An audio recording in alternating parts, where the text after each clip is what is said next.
In this video, we'll look at two consonants in jyutping. They are B and P, as they both take the same mouth position.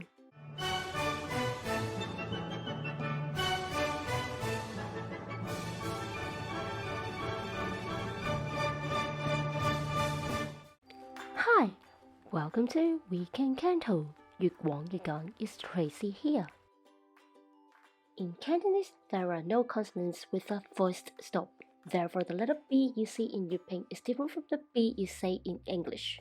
That explains why some Cantonese native speakers find it challenging to make voiced consonants in English. Now you may wonder what it means. With a voiced stop, we make the sound with our vocal cords, and they stop vibrating before the stop is released.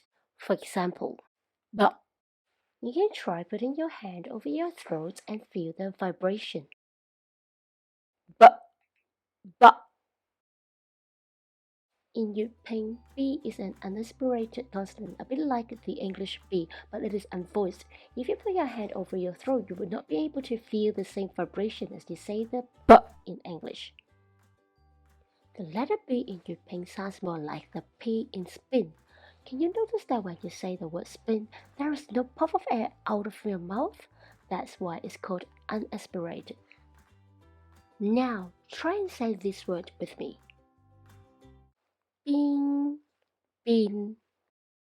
Remember, when you say that word, you think of the P in spin.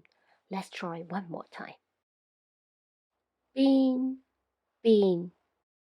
Next, let's look at the P in jyutping. It is an unvoiced aspirated consonant.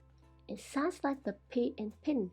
Can you notice that when you say the word pin, you can feel a puff of air out of your mouth, and that's why it's called aspirated.